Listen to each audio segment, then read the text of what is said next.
네, 오늘은 12월 27일 월요일입니다. 본문은 골로새서 2장 16절에서 23절의 말씀이 되겠습니다. 골로새서 2장 16절에서 23절의 말씀입니다. 그러므로 먹고 마시는 것과 절기나 초하루나 안식일을 이유로 누구든지 너희를 비판하지 못하게 하라. 이것들은 장래일의 그림자이나 몸은 그리스도의 것이니라. 아무도 꾸며낸 겸손과 천사 숭배를 이유로 너희를 정죄하지 못하게 하라. 그가 그 본 것에 의지하여 그 육신의 생각을 따라 헛되이 과장하고 머리를 붙들지 아니한지라. 온 몸이 머리로 말미암아 마디와 힘줄로 공급함을 받고 연합하여 하나님이 자라게 하심으로 자라느니라. 너희가 세상의 초등학문에서 그리스도와 함께 죽었거든 어찌하여 세상에 사는 것과 같이 규례에 순종하느냐. 곧 붙잡지도 말고 맛보지도 말고 만지지도 말라 하는 것이니 이 모든 것은 한때 쓰이고는 없어지리라. 사람의 명령과 가르침을 따르느냐. 이런 것들은 자의적 숭배와 겸손과 몸을 괴롭게 하는 데는 지혜 있는 모양이나 오직 육체를 따르는 것을 금하는 데는 조금도 유익이 없느니라. 아멘. 네, 오늘 본문을 통해서 우리에게 말씀하신 주의 음성을 같이 깨닫고 또 그 말씀을 마음으로 받아서 순종하고 적용하는 열매 맺는 은혜가 있기를 원합니다. 자, 우리 16절부터 볼게요. 자, 그러므로 먹고 마시는 것과 절기나 초하루나 안식일을 이유로 누구든지 너희를 비판하지 못하게 하라. 자, 이제 여기서 말씀하고 계시는 먹고 마시는 것, 절기, 초하루 다 뭐냐면 일종의 율법의 의식 규례들을 가리킵니다. 율법의 의식 규례들. 이제 뭐가 문제냐면 이제 거짓 교사들이 이제 여러 가지 십자가와 그 부활의 복음, 십자가와 부활의 복음을 이제 필요하지만 그것 말고도 율법 준수해야 된다 하면서 여러 가지 규례들을 계속해서 이제 가르쳤고 또 이제 뒤에 보이지만 또 천사 숭배 이런 어떤 그 거짓 가르침이 있었던 거죠. 이제 그것을 지금 바울이 이제 지적하면서 그 거짓 교사들이 너희를 이 부분 가지고 지금 공격하지 못하게 하라. 그거 갖고 정죄하지 못하게 해라. 이런 뜻입니다. 왜냐하면 지금 이러한 모든 율법의 규례들은 그림자라는 거죠. 그림자. 그림자가 뭡니까? 이제 실체와 그림자가 있는 거죠. 율법은 일종의 그림자로서 실체가 아니에요. 그러니까 미리 그 그림자를 보고 실체가 뭔지는 정확히 모르지만 그 그림자를 보고 실체를 이제 바라보면서 이제 구체화되는 거죠. 그래서 일종의 이 계시, 하나님께서 당신의 뜻을 우리에게 보여주실 때 구약에서는 일종의 그림자였어요. 정확하게는 몰랐단 말이에요. 근데 그것이 이제 점점점 이제 신약으로 넘어오면서 계시가 더 확연하게 분명하게 이제 드러나게 됐죠. 그러면서 실체가 드러났는데 그 실체가 뭐냐면 예수 그리스도라는 거죠. 이 몸은 그리스도의 것이라. 이 몸, 그러니까 실체는 그리스도라는 거예요. 그래서 이런 모든 율법의 규례들, 제사 드리는 것부터 해가지고 이런 모든 희생제사, 안식일 다 뭘 보여주려고 했냐면 예수 그리스도를 통한 어떤 구원, 예수 그리스도를 통한 참된 안식, 예수 그리스도를 통한 온전한 죄사함, 이런 예수 그리스도의 그 구속의 사건과 참된 안식을 주는 사건을 보여주기 위해서 구약의 수많은 제사들과 구약의 수많은 규례들이 있었던 거죠. 그러니까 유대인들은, 이제 구약을 지키는 유대인들은 그 그림자 안에서 이제 희미하지만 그리스도를 바라보게 만든 것이에요. 그러면서 이제 율법 가지고는, 규례 가지고는 우리가 온전히 의로워질 수 없음을 또 깨닫고 죄인임을 더 깊이 깨달아지게 하면서 뭘 필요로 하냐면 메시아를 철저하게 필요하고 의지하고 소망하게 만드는 것이 이제 율법의 역할이었죠. 그러니까 그림자일 뿐이라는 거예요. 실체가 오면 그리스도라고 하는 실체가 분명히 드러났으니까 즉 더 이상 그림자에 붙들려서 매여서 살 필요가 없다는 거죠. 근데 만약에 그림자 가지고 계속 들이밀면서 너 왜 이거 지켰냐, 왜 이거 안 지켰냐 하고 따지게 되면 그거 못하게 하라는 거예요. 못하게 하라. 그럼 비판하지 못하게 하라. 왜냐하면 이미 그것은 다 그림자로서 이제 거기에 매여 살 필요가 없는 것이죠. 그러면서 아무도 꾸며낸 겸손과 천사 숭배를 이유로 여기 이제 꾸며낸 겸손을 뭘로 보셔야 되냐면 이제 우린 실체, 바로 그리스도 예수님이라고 하는 그 율법의 실체이신 예수님 안에서 우리는 이제 자유로운데, 이런 율법을 여전히 지킴으로써 어떤 종교 의식에 더 자기를 이렇게 종교의 옷을 입는 거죠. 더 그럴듯한, 뭔가 더 아주 철저한 종교인의 모습을 보여주는 거죠. 그래서 이제 꾸며낸 겸손이라, 이제 이거를 저는 위선이라, 그러니까 종교인의 모습을 아주 보여주는 거죠. 막 이제 제사도 드리고 막 열심히 헌신하고, 이런 어떤 꾸며낸 겸손, 속에 복음이 있어서도 아니고, 속에 예수님의 사랑이 있어서도 아니고, 십자가와 부활의 어떤 감격과 기쁨이 있는 것도 아니고, 그저 이런 규례들을 잘 지킴으로 내가 의롭다, 나는 참 의로운 사람이다, 나는 열심히 하나님을 섬기는 사람이다 라고 하는 것을 이제 보여주는 거죠. 이걸 가리켜서 뭐라고 하냐면 꾸며낸 겸손이라. 오늘날 교회 안에 꾸며낸 겸손이 있을까요, 없을까요? 분명히 많이 있다고 생각합니다. 자기의 의가 이렇게 드러나지는 그런 모습들이 이제 꾸며낸 겸손이죠. 그러니까 우리는 주의 일을 하면 할수록 더 감사가 일어나야 되고, 정말 무익한 종임을 깨닫게 되고, 더 이렇게 뭐랄까 신앙 고백적인 의미에서 이렇게 감사가 오히려 나와야 되는데, 자꾸 자기 의가 드러난다는 거죠. 그러니까 여러분, 이게 굉장히 중요한 얘기인데, 신앙생활 하는데 자꾸 내 의가 이렇게 드러나지는 신앙생활, 반면에 난 참 죄인이구나, 정말 하나님의 은혜뿐이구나, 정말 이것이 점점점 커지면서 정말 주를 위해서 나를 좀 드리고 싶다고 하는 어떤 신앙 고백, 이런 고백들이 그 죄인을 향한 은혜에 대한 감격과 신앙 고백, 이런 것들이 나타나야 되는데, 신앙생활을 하면 할수록 나 정도면 괜찮다는 식의, 이렇게 얘기는 안 해도 나 정도면 괜찮지, 이런 식의 그 의가 정말 그 스물스물 올라오는, 이건 아마 이제 열심히 있는 교회 안에서 열심히 일하는 분들이 빠지기 쉬운 아주 무서운 함정이에요. 자, 이런 꾸며낸 겸손, 꾸며낸 겸손은 참 우리가 경계해야 할 것입니다. 그래서 꾸며낸 겸손과 그다음에 천사 숭배라는 부분, 이 천사 숭배는 정확하게 이게 뭔지 모르겠어요. 근데 당시에 거짓 교사들이 어떤 교리를 전했는지 모르겠지만, 뭐 천사를 통해서 하나님을 섬기는 건지, 뭐 아니면 메시아보다는 천사가 더 우월하다는 의미일지 잘 모르겠지만, 천사 숭배라는 메시지, 그러니까 천사 숭배의 메시지가 있었던 것 같습니다. 그리고 아마도 그 가운데 보여지는 어떤 종교인의 모습들이 더 이렇게 부각되었고, 그것을 꾸며낸 겸손이라고 표현한 것 같기도 해요. 중요한 건 뭐냐면 그것으로 너희를 정죄하지 못하게 해라. 같은 말이죠. 16절과 17절은 같은 말이에요. 그런 종교인의, 그러니까 복음 외에 다른 것들을 강요하거든 못하게 막으라는 거예요. 그리고 그런 거에 휘둘리지 말라는 거예요. 그런 거에 흔들리지 말라는 거예요.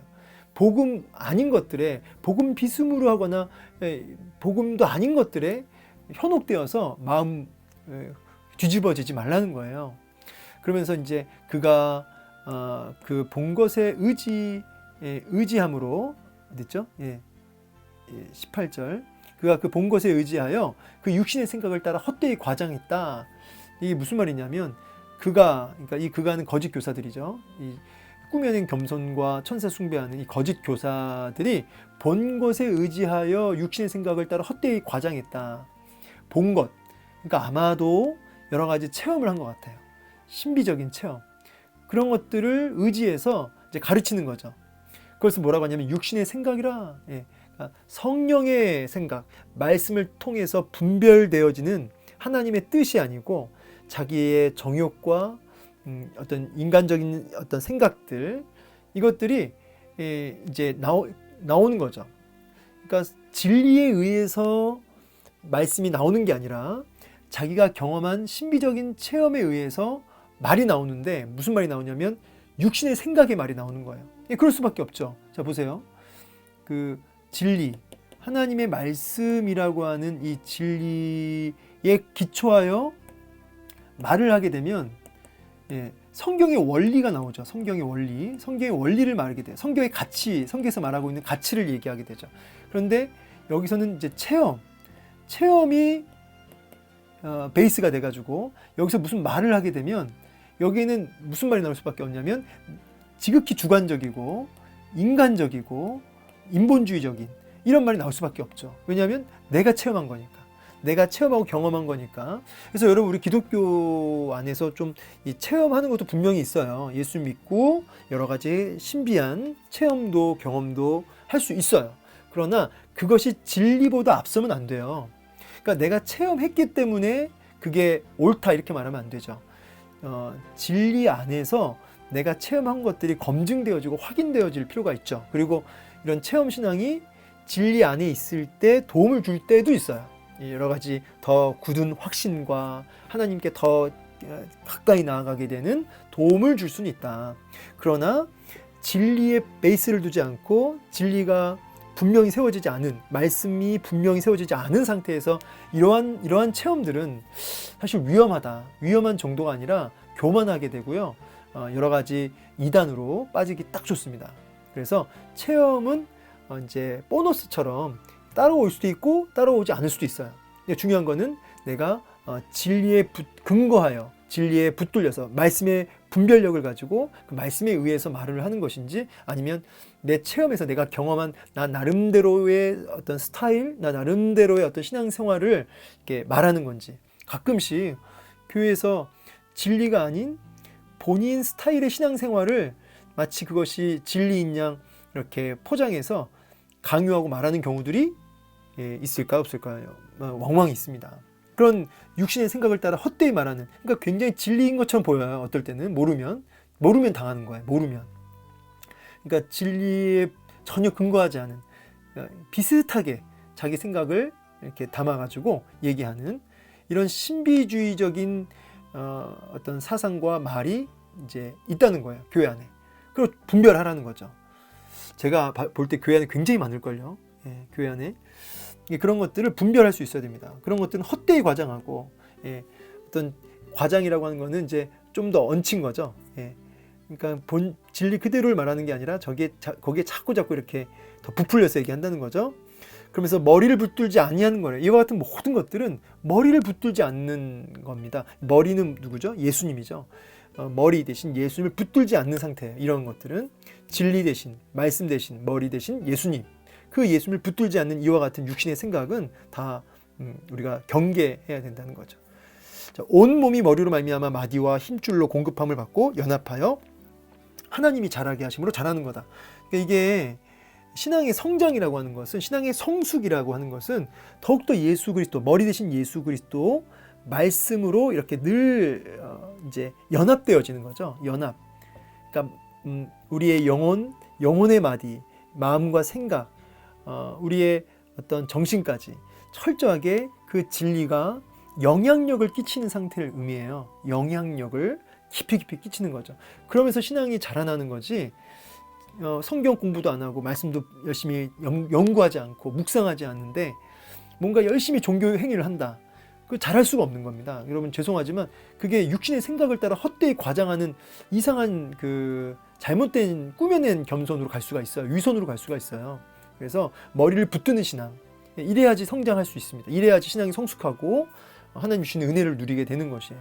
그래서 머리 대신 예수 그리스도, 그분의 말씀을 공부하셔야 돼요. 그리고 그분과 동행하는 삶. 그래서 제가 오늘 그 주일 찬양 예배 때도 제가 말씀을 전했는데, 여러 가지 그 침투적 사고라고, 침투적 사고, 이렇게 인간 말이나 세상 어떤 논리나 이런 것들이 끊임없이 우리에게 이렇게 우리 안에 그 치고 들어올 때마다, 그때마다 하나님의 진리의 말씀을 선포하고, 그 단어, 그 메시지 하나라도 그것을 선포하면서, 내 영혼을 향해 선포하면서 예수님을 더 붙들 수 있어야겠죠.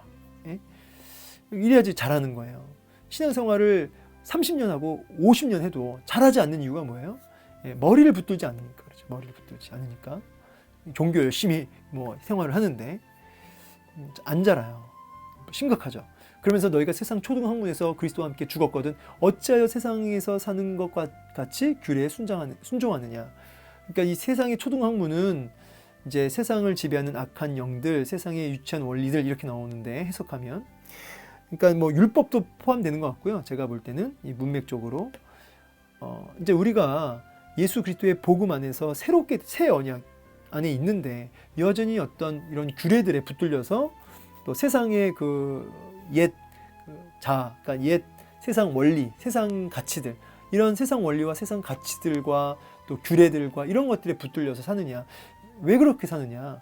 성도란 뭐예요? 성도란 하나님의 말씀이 내 삶의 원리가 되는 거죠. 그리고 그것이 기준이 되고, 그리고 그것을 끊임없이 적용하며 드는 삶이에요. 그게 성도예요. 교회 다닌다고 성도가 아니라.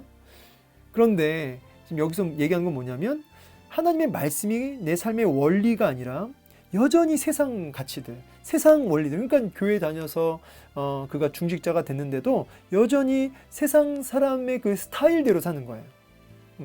그러면 성도가 아니라는 거죠. 어떻게 그렇게 할 수 있느냐.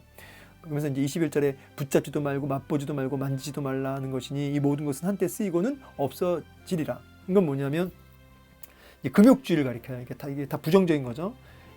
이런 금욕적인 어떤 그 율법적이고도 금욕적인 이런 것들에 여전히 이런 규례들에 매여 있는데, 이런 거는 그림자였다. 한때 쓰이고 없어졌다. 이건 너희를 자유롭게 못한다. 이런 사람의 명령과 또 어떤 가르침들, 이런 것들을 왜 여전히 넌 따르고 있느냐라고 지금 책망하고 있는 거예요. 이런 것들은 자의적 숭배와 겸손과 몸을 괴롭게 하는데 지혜롭게 보이지만, 그러니까 어떤 종교적인 액션이 있어 보이지만, 그러나 그런 모양일 뿐이지 그 안에 뭐가 없냐면 능력이 없다는 거죠.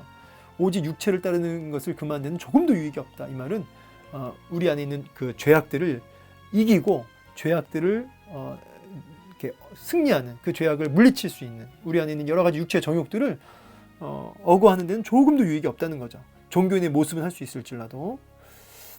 그래서 이제 이 야고보서 4장 말씀 잠깐 읽어드리면, 더 큰 은혜를 주시는데 누구에게 은혜를 주시냐면 겸손한 자에게 은혜를 주신다고 하셨어요. 겸손. 근데 이 겸손이 뭐냐?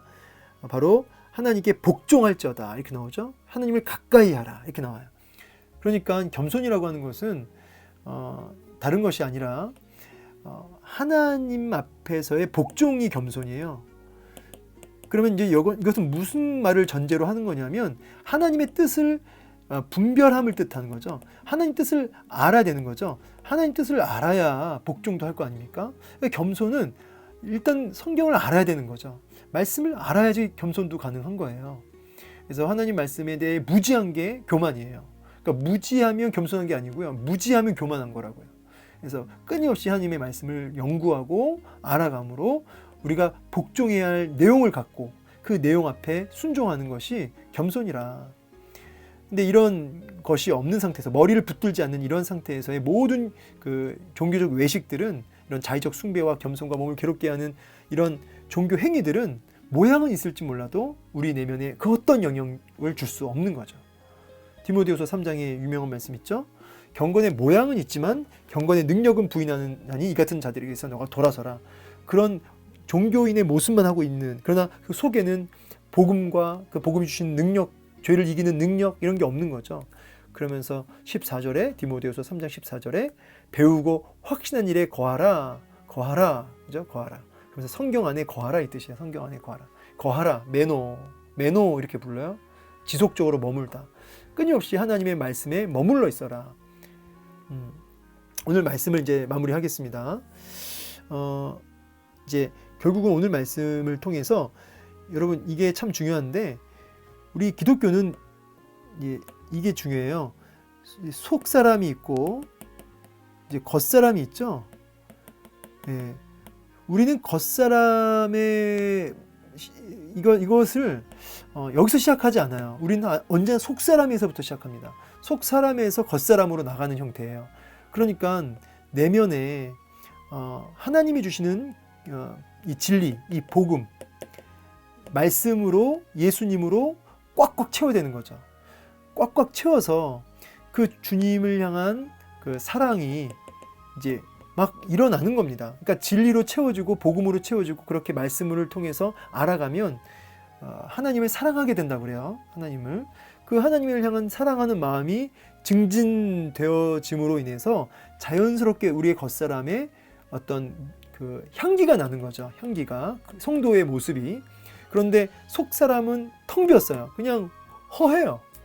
진리도 없고 내용도 없고 사랑도 없고 아무것도 없어요. 그런데 종교인의 모습은 하고 있는 거죠. 그러니까 속사람이 말로 다 뭐 표현 못할 정도로 고통스러운 거예요. 그러니까 근데 종교인의 어떤 모습은 계속 가지고 가는 거죠. 이걸 뭐라고 합니까? 위선이라고 하죠. 위선. 이런 상태가 되면 무시무시한 종교인이 되는 겁니다. 그래서 오늘 말씀은 어떻게 그렇게 사느냐, 언제까지 그렇게 살겠냐라고 얘기하면서 머리를 붙들라고 말씀하시는 거죠. 예, 이 진리를 붙들라는 거죠. 예, 오늘 이 말씀을 통해서 여러분 실체이신 그리스도, 그분의 말씀, 그분의 머리 드신 주님을 붙들 수 있는, 그래서 그분과 동행함으로 그분으로 꽉꽉 채워짐으로 정말 자라나는 신앙생활, 예, 오늘 그런 은혜가 있기를 주의 이름으로 축복합니다. 오늘 하루도 주님 더 알아가실 수 있기를 축복합니다. 감사합니다.